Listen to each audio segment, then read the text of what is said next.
yang saya bilang bahwa ini sepertinya isu lama diungkit kembali, padahal kami IT sudah dengan mereka dengan baiknya menangani isu ini, seperti itu. Bahkan waktu itu saya juga penasaran, saya menanya ke Apple, "Hey Apple, kenapa sih saya lihat Singapura saja kalian sudah mau buat corporate itu ya, toko toko ya. Yang saya lihat kan yang di berita yang dibuka di Malaysia adalah corporate store-nya Apple. Jadi jangan samakan corporate store dengan manufacturing. Corporate store itu beda dengan manufacturing. Saya dengan menanyakan aja kenapa Apple tidak membuat corporate store di Indonesia, mereka waktu itu menjawab, regulasi di Indonesia ini sangat amat tidak menentukan, bisa berubah-berubah setiap waktu. Baik. Sepertinya itu adalah konsiderasi Apple di Hmm, mana kenapa tidak mau maksudnya baik, berinvestasi di Indonesia karena regulasi kami berubahnya sangat baik. bisa tiba-tiba sekali. Waktu itu mereka masih menangani namanya TKDN yang dimana dipaksa waktu itu TKDN wajib komponen dalam negeri adalah 35%. Mereka aja mengakali itu dengan membuat sekolah app ya, sekolah di mana jadi ada multiplier efeknya sehingga mereka bisa memenuhi kewajiban TKDN itu.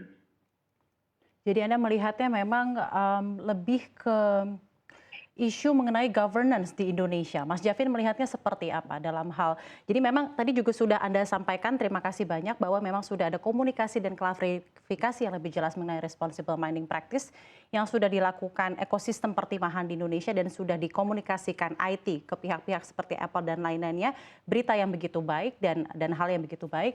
Namun memang dalam hal pengembangan kembali ekosistem dan kemudahan ease of doing business, ke depannya apa yang perlu dilakukan dari pemerintah Indonesia untuk dalam hal menarik investor ataupun foreign direct investment ke Indonesia ke depannya untuk giant corporation seperti Apple, Tesla, dan lain-lainnya?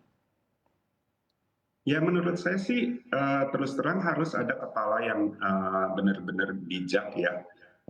Dulu spiritnya bahwa di era pertamanya Pak Jokowi uh, semuanya sepertinya dibilang katanya Indonesia rumit ya, banyaknya ada 40 lebih ribu aturan sehingga harus dipangkas semuanya menjadi lebih baik dan lain-lain.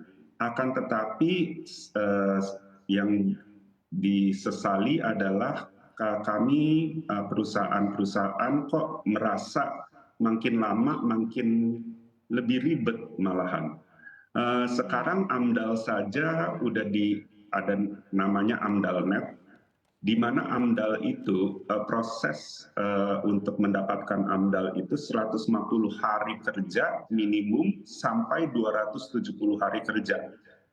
Eh, hmm. Selama itu dikerjakan, bayangin kalau kita mau berinvestasi di mana kami menerima uang atau enggak ada loan obligation, itu yang berjalan segitu lamanya, setengah tahunan lebih, ya akan sangat susah sekali untuk kami mendapatkan, maksudnya memenuhi semua kriteria yang dimana dibilang ease of doing business kami adalah low, gitu.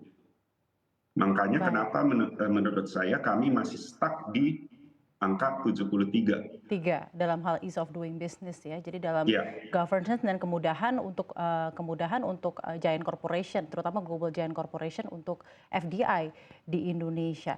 Dalam hal kembali lagi ke timah, Mas. Dalam hal responsible mining practice dengan adanya komunikasi yang sudah Anda pelihara gitu ya bersama dengan IT dan juga Apple. Tadi juga Anda sampaikan bahwa memang ada isu-isu tersendiri kekhawatiran adanya child labor, unresponsible mining practice, dan peti-peti tambang lainnya yang ilegal. Sebelumnya isu-isu itu sebenarnya di-brought up oleh siapa? Bisa sampai ke giant corporation sampai kena isu tersebut dan ada worry tersendiri untuk investasi di Indonesia.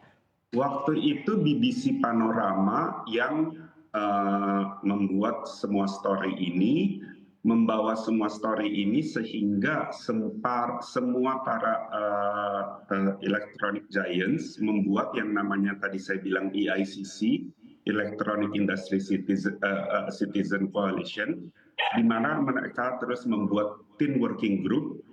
Jadi sehingga tim working group ini adalah benar-benar untuk bersama IT meninjau lapangan, benar-benar pihak Apple sendiri itu benar-benar satu dulu saya bekerja sama, maksudnya yang menangani adalah Kerry George ya, tapi sepertinya Bu Kerry George sudah tidak di Apple lagi, di mana benar-benar sudah meneliti dan bahkan sudah juga mengemploy NGO Indonesia Telapak ya untuk menelusuri, di mana di situ ujung-ujungnya kami melihat kalau udah yang namanya perut masyarakat itu ya balik kembali kita harus menyediakan lapangan yang emang ada cadangan untuk mereka menambang.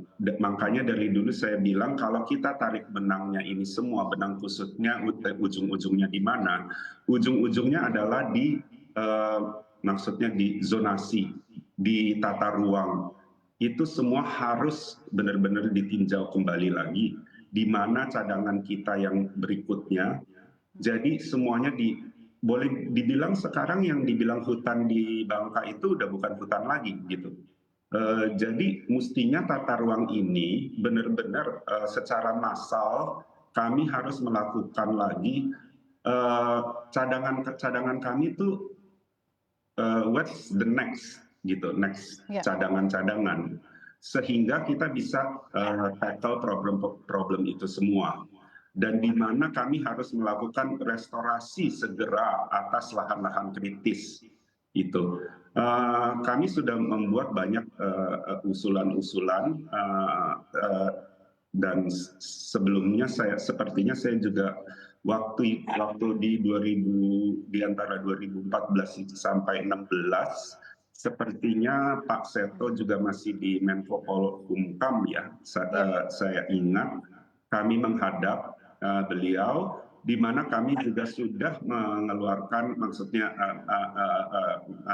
memberi masukan-masukan apa tata niaga kelola timah yang baik untuk kebaikan industri timah Indonesia ini.